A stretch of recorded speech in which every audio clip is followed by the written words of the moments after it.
बोलो श्री कृष्ण भगवान की जय। श्री भागवत महापुराण की जय। श्री भागवत महापुराण में छठा अध्याय देव दानों द्वारा समुद्र मथन। श्री सुखदेव जी ने कहा, परीक्षित, देवताओं के इस प्रकार स्तुति करने पर भगवान श्री हरि उनके सामने प्रकट हो गए। उनके शरीर की आभा सैकड़ों सूर्य के समान तेजोमय थी। उनकी प्रभा से देवताओं की आंखें चुंधिया गई। वह उनके वास्तविक स्वरूप को देख नहीं पाए। केवल ब्रह्मा जी और भगवान शंकर ने ही उनके अद्भुत रूप को देखा। भगवान श्री हरि के रूप की झांकी अत्यधिक अनुपम थी। परम कांत मणि पन्ना के समान स्वच्छ श्यामल शरीर, कमल के भीतरी भाग के समान सुकुमार नेत्रों में लाल लाल डोरियां, चमकते हुए सुनहरे रंग का रेशमी पीतंबर, रोम रोम से फूटती हुई प्रसन्नता धनुष के समान टेढ़ी भुएं, अति सुंदर चेहरे की कांति, होठ पर मधुर मुस्कान, सिर पर मणिमय किरीट और भुजाओं में रतन जड़ित श्रवण बाजूबंद, कानों में झील मिलाती हुई कुंडल, रक्तिमा कोमल कमर में करधनी की लड़ियां, हाथों में कंगन, गले में बाजू बैजंती माला, चरणों में निपुर, पक्ष स्थल पर लक्ष्मी और गले में कौस्तुभ मणि सुशोभित हो रही थी। भगवान के हाथ में सुदर्शन चक्र भयानक अस्त्र के रूप में चमक रहा था। सभी बच्चों, भगवान अगर सेम आ जाए, देवता भी परमात्मा को नहीं निहार सकते। हमारी तो औकात क्या है। क्योंकि जिस टाइम भगवान ने अपना रूप दिखाया था, श्री कृष्ण भगवान ने अर्जुन को तो दीप दृष्टि दे दी थी। कहा था, हे अर्जुन, इस नेत्र से तुम मुझे नहीं देख पाओगे, इस दृष्टि से तुम मुझको नहीं देख पाओगे। लो, मैं तुम्हें दीप दृष्टि देता हूं। और जो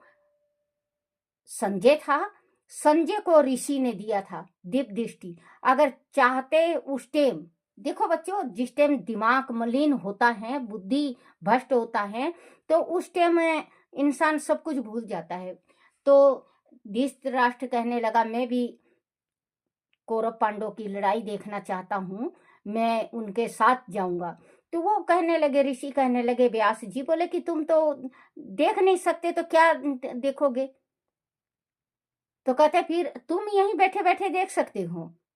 तुम्हारा जो संजय है, भगवान को भी पता होता है कि किसका हृदय साफ और किसका नेत्र साफ है, तो भगवान उसको वैसा ही नेत्र देता है। तो संजय को दिया। जिस टाइम भगवान ने अपना विराट रूप धारण किया, दर्शन करवाया पांडव को, अर्जुन को, तो उस टाइम दीप दृष्टि देखा था, दीप दृष्टि दिया था भगवान ने, श्री कृष्ण भगवान ने। तो अर्जुन ने भी देखा, व्यास जी ने भी देखा, और इसने भी, इन्हें क्या नाम है इसका, संजय ने। कितना धन भाग था संजय का, जो दीप दृष्टि से पूरा कुरुक्षेत्र की लड़ाई अपने राजधानी में बैठे बैठे बताते रहे और देखते रहे और कौतूहल होते रहे। तो बच्चों, भगवान को बस इतना ही कहा करो, हे परमात्मा, चार भुजी रूप, सुंदर रूप दर्शन दिखाओ। विराट रूप कोई नहीं देख सकता। भगवान जो स्वयं का रूप है, सिर्फ ब्रह्मा और विष्णु देख सकते हैं, बाकी कोई नहीं देख सकता। नारद नारायण नारायण करके नारद सेवा करते हैं, नारद ने भी आज तक नहीं देखा है उनका विराट रूप भगवान का। तो कहते हैं बच्चों कि भगवान से जिस टाइम पूजन करो, आप लक्ष्मी माँ के पीछे पड़े हुए हो, शिव जी के पीछे पड़ जाओ, शिव जी के पीछे पड़ोगे, सारे के सारे देवी देवता आपके घर। शिव हरि, हरि के पीछे पड़ जाओ, माँ माँ लक्ष्मी खुद आपके घर। तो कहते हैं बच्चों कि तेरी मेरी ना करके मन में जितना आप चुगली और बुराई करते हो, उतना अगर भगवान का हरि बच्चों 24 घंटा है हमारे पास, एक दिन में 24 घंटा होता है। 24 घंटा में हम 5-10 मिनट प्रभु को नहीं दे सकते? जिन्हें इतना बड़ा शरीर बनाया, सब कुछ दिया, काया दिया, माया दिया, धन दिया, आंखें दी, कान, हमारे शरीर में कई खरबों रुपए का सामान है। अगर हम सोचे तो आप संसार में घूम जाओ कई करोड़ों लेके, आंख नहीं मिलेगा, प्रभु ने दिया। आप संसार में सभी दौलत लेके घूम जाओ, नास्तिक नहीं मिलेगी जिससे हम सूंघते हैं अच्छा भला बुरा चीज खाने को, हम खाते हैं तो सूंघते हैं, उसकी खुशबू आती है। कान भगवान ने दिया, अनमोल कान, वो लगाते हैं आजकल मशीन कोई मतलब नहीं। भगवान ने ऐसी चीज कान दे रखी जो जगत की मीठी मीठी बानी सुनो। चुगली चाटे में क्या है, कान दिया है तो भगवान ने अनमोल वचन के वास्ते, भगवान ने दिया है भक्ति के वास्ते, भगवान ने सत्संग के वास्ते दिया है। सत्संग सुनो, भक्ति सुनो, भगवान का नेत्र दिया है, भगवान को देखो भगवान को देखो, भगवान का पूजन करो। हाथ दिया है प्रभु ने कई खरबों रुपए का, 2 हाथ जोड़ो, ताली बजाओ, भगवान की भक्ति करो, पूजा करो, नहलाओ धुलाओ। पैर दिया है भगवान ने तीर्थ के वास्ते, भगवान के मंदिर में आने के वास्ते। पेट दिया है अन्न पचाने के वास्ते, खून दिया है, शरीर दिया, क्या नहीं दिया है परमात्मा ने। बच्चों, एक भगवान ने सब कुछ ऐसी चीज बनाई है इंसान के वास्ते, एक चीज ना हो इस शरीर में, एक चीज ना हो, वही नुक्स, वही इंसान सुंदर नहीं लगता। अगर आप बहुत सुंदर हो, बहुत ही ज्यादा सुंदर हो, और बाल ना हो, आपके सिर में बाल ना हो, आप कैसे लगोगे? आपके यहाँ एक आंख ना हो, कैसे लगोगे? आपका कान ना हो, कनकटे हो, कैसे लगोगे? आपका नाक ना हो, चेप्टा नाक हो, नाक बिल्कुल नाम निशान हो, तो ये जो सुंदरता चेहरा है बिल्कुल खत्म। गर्दन ना हो, किसी का मिड्ढा गर्दन होता है, देखते हो कितना कितना बेकार लगता है वो इंसान। गर्दन ही नहीं होता किसी का, किसी की ये छाती नहीं होती, सुकड़ी हुई होती है, कुब निकला हुआ होता है। किसी का पेट इतना होता है कि वो लगता है कि पूरे हिंदुस्तान को पेट में घुसा लिया है। किसी का पेट ऐसा है जो कि लगता है कि बिल्कुल पाताल में घुस गया है। ये करने से मिलता है। ये हम भगवान ने जो शरीर दे रखी, इस शरीर को हम भगवान के सेवा में नहीं लगाते तो शरीर हमारा भगवान ऐसा बनाता है।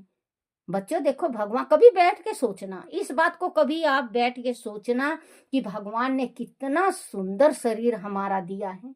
कईयन खरबों, देखो बच्चों, जो अंधे होते हैं उनको देखो, वो संसार को नहीं देख सकते, भगवान को नहीं देख सकते, लेकिन परमात्मा को दिल से प्रार्थना करते हैं, हे मेरे परमात्मा, अब की तो ऐसा बना दिए, अब नहीं।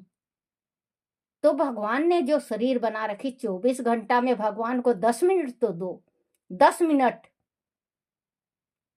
अगर 10 मिनट भी प्रभु को देते हो तो आप अपनी जिंदगी में सब कुछ कमा लेते हो। भगवान ने दिया है, जवान दिया है माला जपने के वास्ते। हरे कृष्ण नहीं आए कुछ भी, जैसे मुझे कुछ भी नहीं आता बच्चों, मुझे कुछ भी नहीं, भजन कीर्तन कुछ नहीं, लेकिन मैं भगवान का जाप करती रहती हूँ। हरे कृष्ण कृष्ण कृष्ण कृष्ण कृष्ण हरे हरे हरे रामा हरे रामा। भगवान का नाम तो ले रहे हैं, हरे रामा रामा रामा हरे हरे, क्योंकि परमात्मा का नाम तो ले रहे हैं, गाली नहीं दे रहे ना। जो परमात्मा ने 2 थैले दे रखे हमारे हाथ में, एक पाप कमाने के वास्ते, एक पुण्य। अब आपकी इच्छा, आप पुण्य डाल रहे हो उस थैले में या पाप, वो तो आपकी इच्छा है। आप जैसा बोगे वैसा काट लोगे। तो भगवान का जो रूप है उसको कोई नहीं देख सकता, लेकिन हृदय में महसूस कर सकता है सच्चा भक्त। हाथों में कंगन, गले में वैजयंती माला, चरणों में निपुर, पक्ष स्थल पर लक्ष्मी और गले में कौस्तुभ मणि सुशोभित हो रही थी। भगवान के हाथ में सुदर्शन चक्र भयानक अस्त्र के रूप में चमक रहा था। सभी देवता ने उन्हें साष्टांग प्रणाम किया और उनकी स्तुति की। ब्रह्मा जी ने कहा, जिनका जन्म स्थिर और प्रलय से कोई संबंध नहीं है और जो प्रकृति के गुणों से रहित हैं तथा मोक्ष प्रदान करने वाले हैं, जो सूक्ष्म भी सूक्ष्म हैं और जो अनंत हैं, उन्हें ऐश्वर्यशाली प्रभु को हम नमन करते हैं। ऐश्वर्यशाली हैं, सबसे धनवान इस संसार में भगवान विष्णु हैं। मुझे रचने अनंत हैं, उन्हें ऐश्वर्यशाली प्रभु को हम नमन करते हैं। मुझे रचने वाले प्रभु, आप इस जगत के आदि मध्य और अंत हैं। जिस प्रकार दावाग्नि से झुलसता हुआ हाथी गंगा के जल में डुबकी लगाकर सुख और शांति का अनुभव करता है, वैसे ही आपके अविभाव है। हम लोग परम सुखी और शांत हो गए हैं। हे स्वामी, हम लोग बहुत दिनों से आपके दर्शन के लिए ललित थे। हम लोग बच्चों, भगवान भी मांग रहे हैं प्रभु से, विष्णु भगवान से मांग रहे हैं, लेकिन देखो पहले वो उनका सुमरन करते हैं और खूब उनको मनाते हैं, फिर मांगते हैं। शांत हो गए हैं। हे स्वामी, हम लोग बहुत दिनों से आपके दर्शन के लिए ललित थे। हम लोग जिस उपदेश की पूर्ति के लिए यहाँ आए हैं, उससे आप अंतरमयी पूरी तरह से परिचित हैं। आप कृपा करके हमारी इच्छा को पूर्ण कीजिए।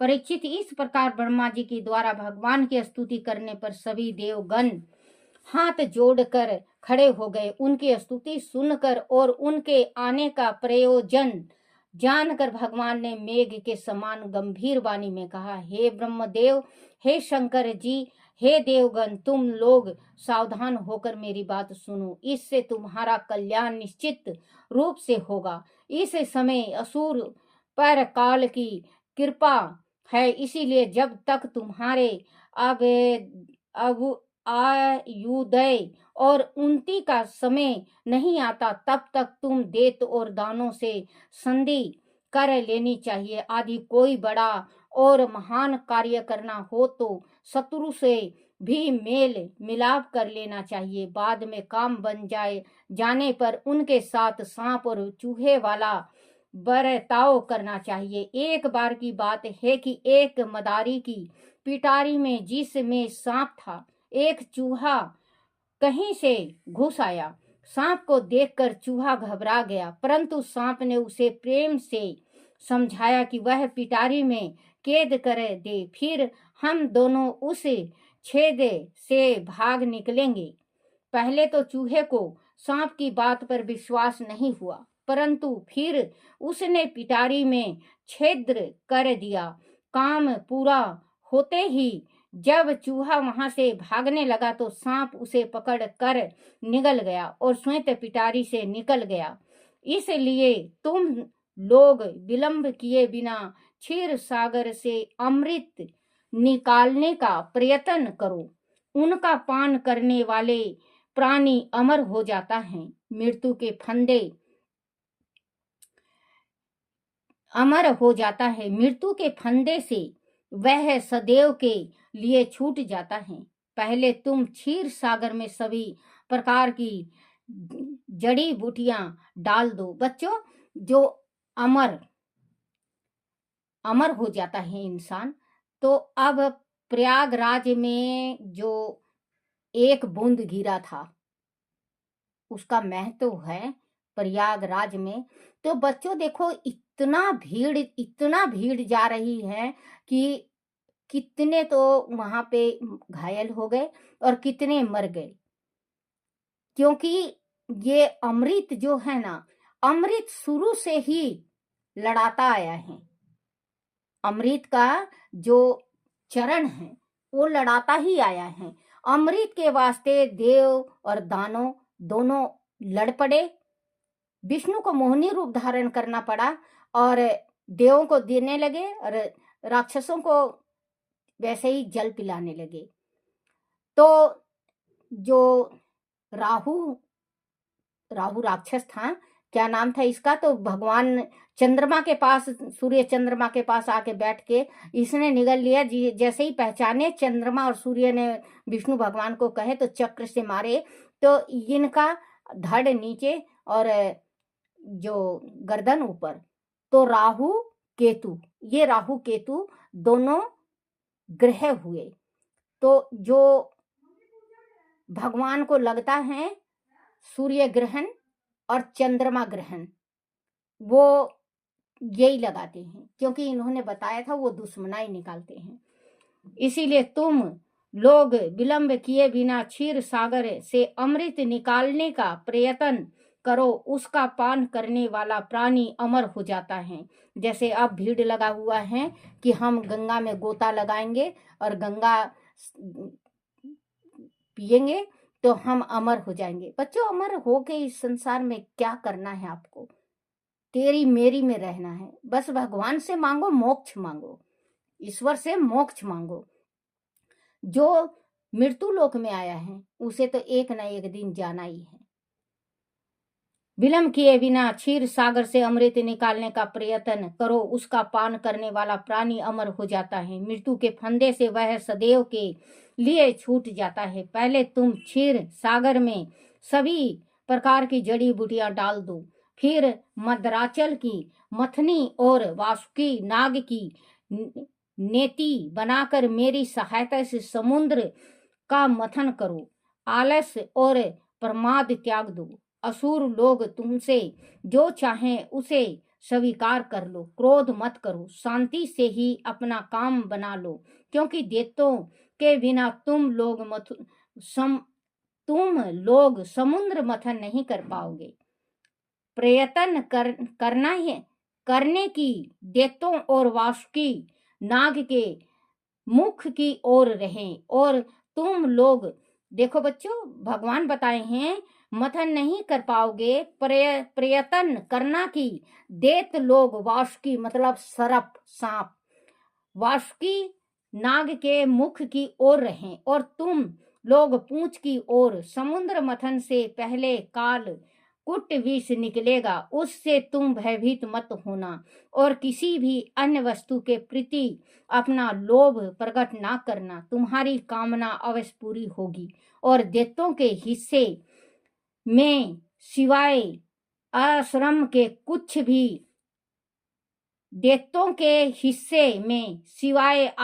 कुछ भी नहीं आएगा।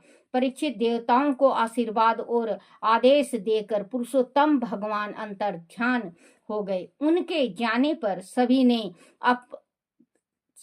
ने भगवान को नमस्कार किया और अपने अपने लोक में चले गए। उनके बाद उन्होंने दैत्यों से संपर्क साधा। उन्हें बिना अस्त्र शस्त्र के आते देख उन्हें बड़ा अचंभा हुआ। दैत्यराज बलि ने उनके आने का कारण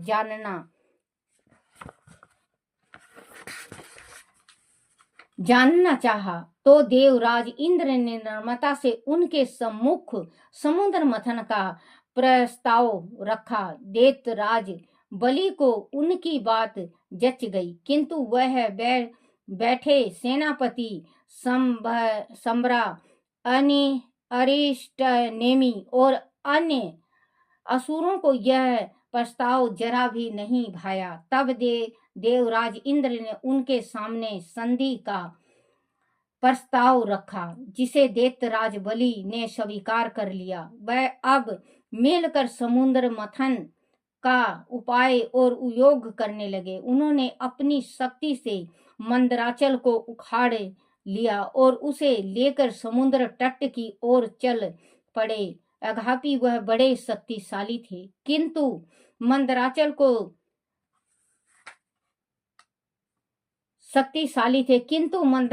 को दूर ले जाना था। इंद्र और बलि थक गए और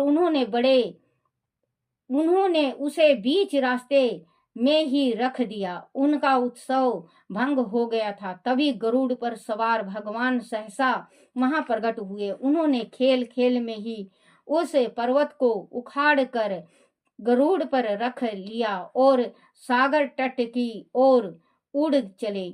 देवता और असुर भी समुद्र तट पर पहुंच गए। भगवान ने पक्षी राज गरुड़ की पीठ से वह मंदराचल उतार कर सागर में रख दिया और गरुड़ को वापस भेज दिया। बोलो श्री कृष्ण भगवान की जय हो। श्री कृष्ण गोविंद हरे मुरारी, हे नाथ नारायण वासुदेवाय, हे नाथ नारायण वासुदेवाय, हे नाथ नारायण वासुदेवाय। श्री कृष्ण गोविंद हरे मुरारी, हे नाथ नारायण वासुदेवाय। बोलो श्री कृष्ण भगवान की जय। अपने अपने माता पिता की जय, अपने अपने गुरुदेव महाराज की जय। हे मेरे कन्हैया, हे मेरे गिरधारी, हे मेरे बंसी वाले, हे मेरे लड्डू गोपाल, मेरे से कोई भूल हो जाए, कोई गलती हो जाए, कोई टूटी रह जाए, मुझे क्षमा करना, क्षमा करना, क्षमा करना। बोलो श्री कृष्ण भगवान की जय हो। श्री भागवत महापुराण की जय हो।